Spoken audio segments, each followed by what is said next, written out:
In this lesson, we're going to take a really quick look at what happens when we have ecstatic and peak experiences and why is it hard for us to be able to sustain those. So more and more of us are having these experiences, whether it's workshop high or doing sacred medicines or tantra, or simply having one of those moments where we break into um, just deep love or expansion. I've often had that experience when I'm at the ocean or walking in nature. These are those peak experiences. It might be holding your child that sort of just come out of the blue, or where we've had the circumstances line up for us to be able to have this unusual expansive experience. And when we have these, why I say unusual is because when we have these experiences, they often change us in a way that we know something is different. Like before versus after, we know there is more. Life feels richer. There's a place where we've had this experience that we now know that we are forever changed. And they don't have to be really big experiences, but they do have this ability to really take us to possibility and beyond sort of the everyday, ordinary life.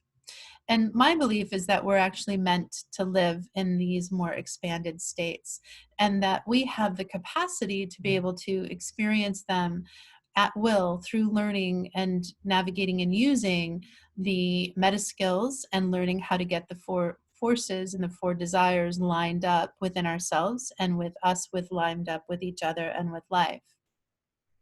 But we have these experiences, we boing up, right? We have this like, oh my God, I can see and feel everything's different. And then we come back down, we find often, again, back into ordinary reality. And often what we'll do, I see a lot of people that then chase these experiences, right? I'm going to do more workshops. I'm going to do more sacred journeys. I'm going to keep having these experiences.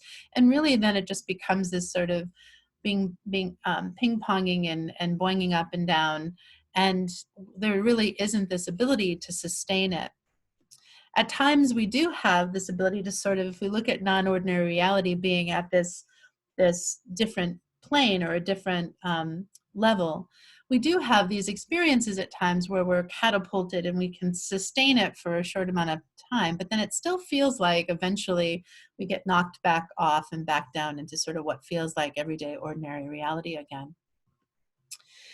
And there's also the desire to want to stay there, but often it ends up looking more like this, what a lot of people call, myself included, spiritual bypass, where we try really hard to stay in that high peak experience. But then there's this feeling of not groundedness. We can't actually go about our day, and there's not a sense of actually being in reality. It's a disconnection that happens. So why does this happen? And what I've found is that we are actually, when we're having these peak experiences, sort of boinging up above the tangles. There is all this stuff, right? And this is what we've been talking about with regards to the four desires, the four forces, and the meta skills, is there's a lot of confusion around what is connection and how do we get that need met? Who am I and how do I feel valuable and seen and heard? The greater good, how do we create a better world when there's so much strife? Like there's all these confusions and all of these ways and strategies that we're trying to get what we want. And those tangles, when we have these peak experiences, really transcend us above those. But as long as the tangles are in place, we're going to be pulled back down, because that belief system and that set of confusions don't allow us to maintain the alignment with life and with each other that we need to be able to more sustain these non-ordinary states. When we untangle these and we're able to learn the actual skills and be able to get rid of some of that stuff, we do hit this, we are able to sustain and be in this, what this really is, a new reality. When we have the ability to transcend polarity and be in the expanse and feel oneness at the same time that we're able to feel our soul self and the truth of our multifacetedness, and be able to come together in purpose where we have synergy, where the whole is greater than the parts, and we have a sense of meaning and purpose, and being able to be in what wants to happen. When we're in that jazz improv of all of these skills coming together, there really is this flow state, this new reality, a new way of being that we are now anchored in. And it's not about so much as not being connected to the real world anymore. It's just we have an expanded set of skills, an expanded perspective, and an expanded horizon that we now have access to. One of the other pieces around this is also recognizing that there is a gap.